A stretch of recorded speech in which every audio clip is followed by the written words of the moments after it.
What I'm going to share with you is more of a personal perspective. What I reflect on is innovation out of necessity, because I'm the sort of guy that likes to do everything the exact same way every time forever.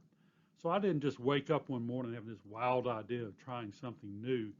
Any innovations that we've done were simply because the alternatives were considerably less appealing. My disclosures are available on the AOSSM website. We certainly credit Jim Glick with being the father of hip arthroscopy as we know it today.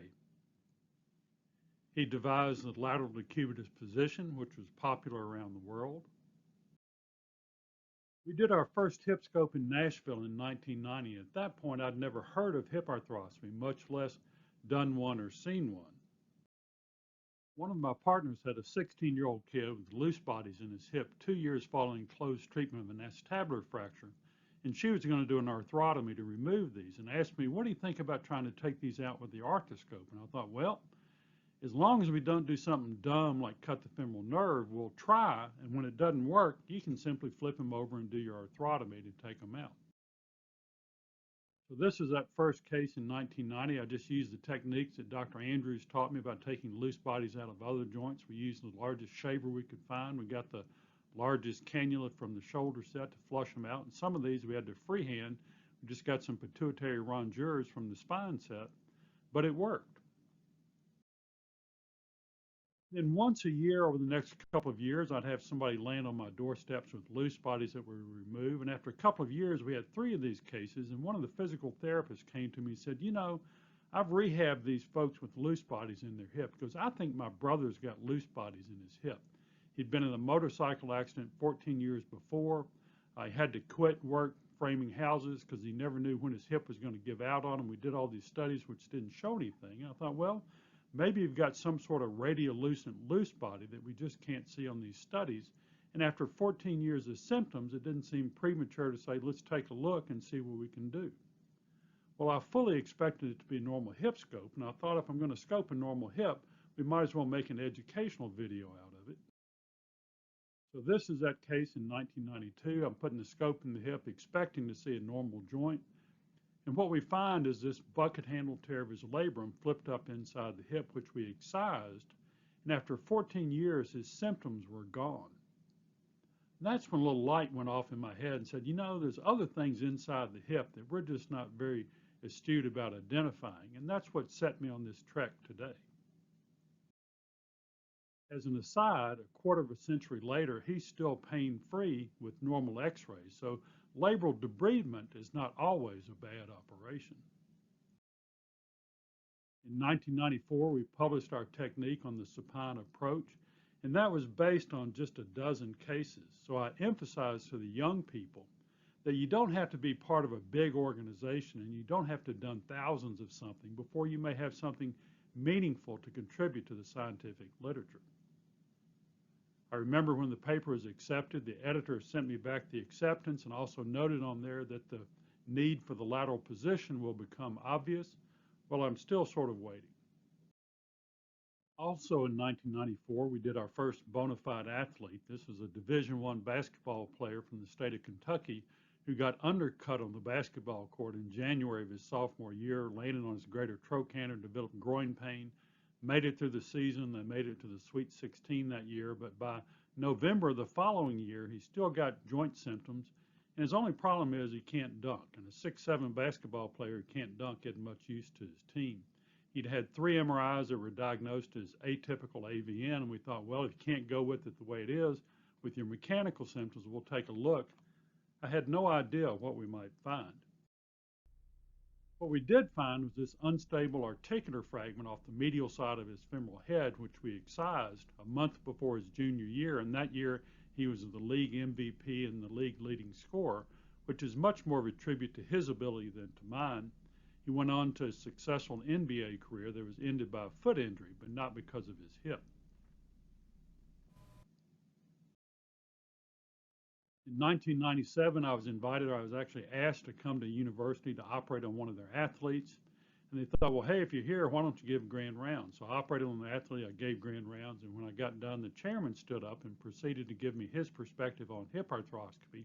he thought it was a triumph of technique over reason and there was no place for it. Well, I sort of sputtered and shrugged my shoulders, and I don't know, we've got some things that have worked. It hadn't all worked, but sometimes it does. And sometimes it takes a while to get a sense of vindication, which I got 5 years later when the athlete that we'd operated on ended up being the first African American to win a gold medal in the Winter Olympics.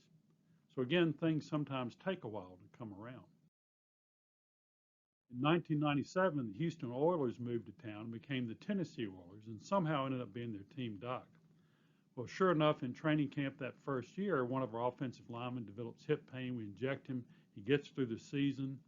We get to the end of the season, he's still having hip symptoms, and I'm looking at scoping his hip, and I'm thinking, great. How is it that the only Yahoo in the league that scopes hips just happens to have somebody on their team who needs a hip scope? I thought this is going to be a short NFL career.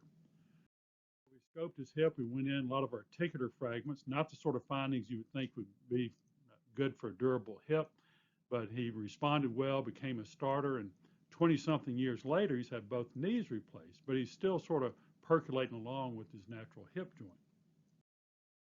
Now, subsequently, I presented this case at the NFL team physicians meeting at the Combine in Indianapolis.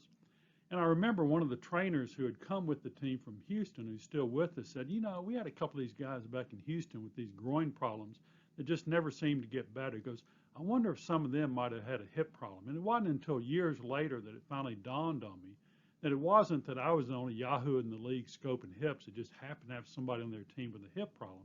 There are a lot of players in the league with hip problems. We just weren't any good at diagnosing them. Now, this is one of the papers I was most proud of, prospective analysis of hip arthroscopy with 2-year follow-up. That doesn't sound like a lot, but remember back in the 90s, evidence-based medicine was just making its mark, and people were still publishing papers with 3- and 6-month follow-up. And I tell people I've only done 2 smart things in my life. One was marrying my wife, and the other was early on with this hip stuff. I had no idea where it was going, but I didn't want to get years down the road and be wondering how these patients did. So we started collecting our data early on, and I encourage young people, keep track of your data early in your practice because you never know how your practice is going to evolve. And with today's software packages, this is pretty easy to do. Fast forward a few years, this is the first paper I ever had the courage to submit to JBJS.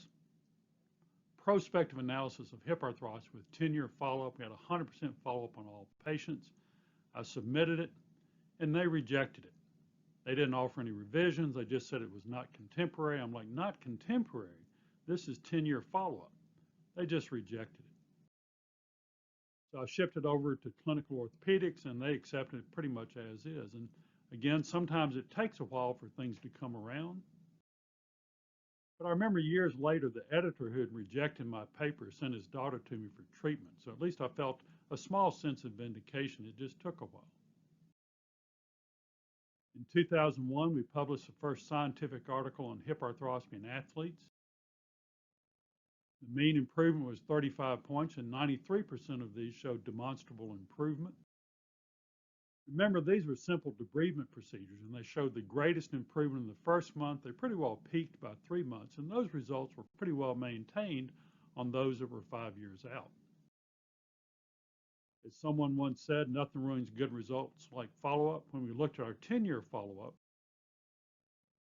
the improvement was still outstanding, 87% returned to sport, but a third of these ended up getting converted to a total hip replacement, an average of 6 years. So it was after 5 years that the wheels started to fall off, and we realized our results really weren't durable. Fortunately, Professor Gons taught us about FAI as an underlying etiology, so we had something we could address, hoping for more durable long-term outcomes. Now, I first heard about FAI in 2003. I was running a course at the Learning Center in Chicago, pontificating about an athlete with a labral tear, and somebody in the audience stood up and said, that athlete's got FAI. He's got this bump on his femoral head that led to the tearing. I remember thinking to myself, that's the stupidest thing I've ever heard. Fortunately, I was wise enough not to say it. I just thought it. So I sort of came into this FAI thing sort of kicking and screaming. But just to show you that that door swings both ways, I first met Professor Gons in 2003 when we were both speaking at a program at the EFORT meeting in Helsinki, Finland. At that point, hip arthroscopy did not exist in mainland Europe because Professor Gons didn't believe in it. after I lectured, Professor Gons approached me and said, you know, I'm not ever going to do this hip arthroscopy stuff, but I may send one of my young partners over to visit with you. So he sent his young partner over who stayed at my home, and it wasn't until he was there a few days I figured out that Michael Leunig was Professor Gons' son-in-law. I thought, is this some sort of setup? Which it wasn't, but it really just speaks volumes for Professor Gons when he was at a point that he really didn't believe in hip arthroscopy, but he eventually was able to at least cautiously embrace it. Now, I'll finish with a few reflections on labral management. Historically, I had to have a compelling reason to repair the labrum because the results of debridement weren't all bad. The healing capacity of the labrum was uncertain, repair techniques were primitive, and the rehab process was onerous. Well, there are a growing number of studies reporting on superior results of labral repair over resection. They all have methodological flaws, but the bottom line is there are no studies that suggest that debridement is superior to repair. So in today's world, I have to have a compelling reason not to repair the labrum. The healing capacity is excellent. The techniques and technology for repair are advanced, and the rehab process has been streamlined and much less onerous. But as we look at this journey from resection to restorative techniques, keep in mind that history does repeat itself. My father was a general surgeon who began his career as a medical officer in the Stonewall Jackson Brigade of the 29th Infantry. He oversaw the medical evacuation of Normandy Beach. The 29th was the tip of the spear for the D-Day invasion. They lost 75% of their officers in the first 24 hours. Fortunately, he was part of the 25%. When my father passed away, I remembered going through some of his papers, and I found this paper written by his chief of surgery, Dr. Barney Brooks.